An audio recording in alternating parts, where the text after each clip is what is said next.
Misery has a way of creeping into places where it doesn't belong, and on a cold Tuesday morning, it walked straight into a small American diner wrapped around the shoulders of a young mother named Mara Collins. Her torn beige sweater barely shielded her from the icy wind outside, and her tired eyes told a story far heavier than the worn jeans clinging to her legs. She held her little daughter, Ruby, close to her chest as if her arms were the last safe world Ruby had left. The smell of fresh pancakes and coffee filled the diner, but for Mara, every scent was a reminder of hunger she could no longer hide.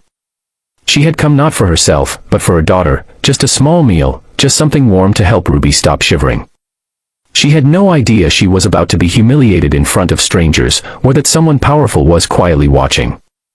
Before we continue, if you believe in kindness, second chances, and standing up for people who are struggling, please like, comment, share, and subscribe to Kindness Corner. And tell us in the comments, where are you watching from? Your support truly helps these stories reach more hearts. Mara stepped up to the counter and shifted Ruby to her hip, whispering a silent prayer that maybe, just maybe, the manager might have a heart. Her voice trembled as she asked if there was any small meal they could spare, explaining that she would return to pay once she secured her paycheck later that week. But even before she finished, she could feel the air shift around her. The diner manager, Barry Kingston, a man with a loud presence and an even louder ego, leaned forward with an expression twisted somewhere between disbelief and mockery. His red diner uniform made him look official, but the sneer on his face made him look cruel. He pointed his finger sharply at Mara, laughing as if her request were the funniest thing he'd heard all week. Customers in nearby booths glanced over, some with pity, some pretending not to see, and some simply frozen by the cruelty unfolding. Mara's cheeks burned with shame, her arms tightening around Ruby as if shielding her daughter from the ugliness of the world. The humiliation was sharp, cold, and unforgettable. At a booth near the right side of the diner sat a quiet, silver-haired man with a thoughtful gaze.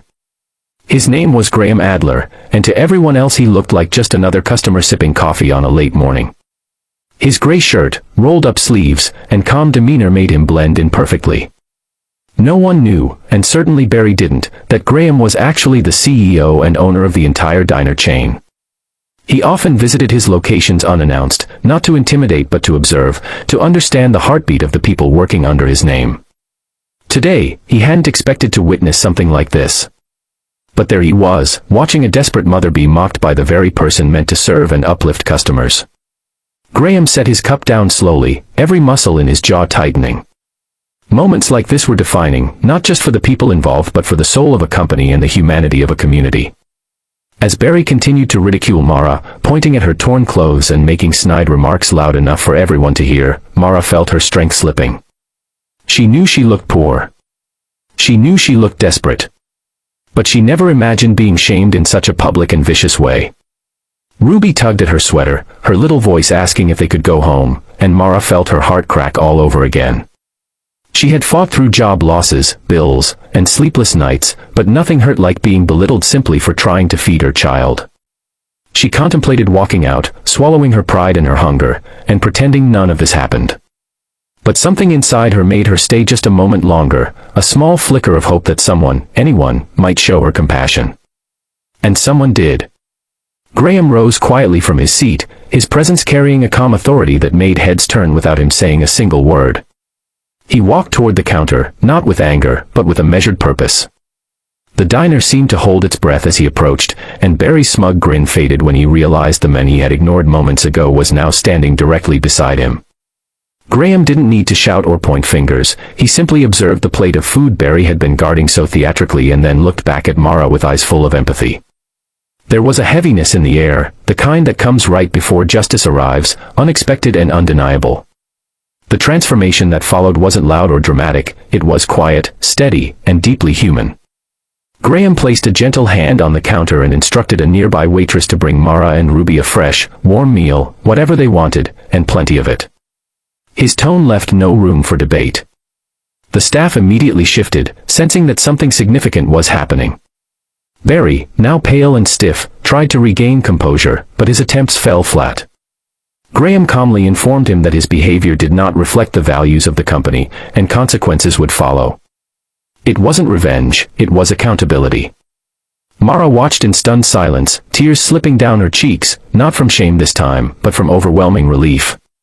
For the first time in a long time, someone had stood up for her, not because they had to, but because it was right. As Mara and Ruby sat down to eat, Graham quietly paid for their meals and offered her a discreet card, explaining that the diner had openings if she needed work. His gesture wasn't charity, it was dignity, it was opportunity, it was a reminder that kindness still existed in a world that sometimes forgot. The customers watched with softened eyes, some clapping gently, others wiping tears. The diner, once filled with tension, shifted into something warm, almost healing.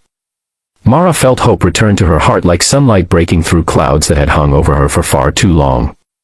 If this story touched your heart, please like the video, subscribe to Kindness Corner, and share this story so more people can be reminded that kindness still matters in this world. Before the story ends, please comment below. Kindness is stronger than cruelty. And with that simple act of courage and compassion, a broken moment became the beginning of a new chapter, one where dignity triumphed over humiliation, where a mother found hope again, and where one man's quiet watchfulness changed everything.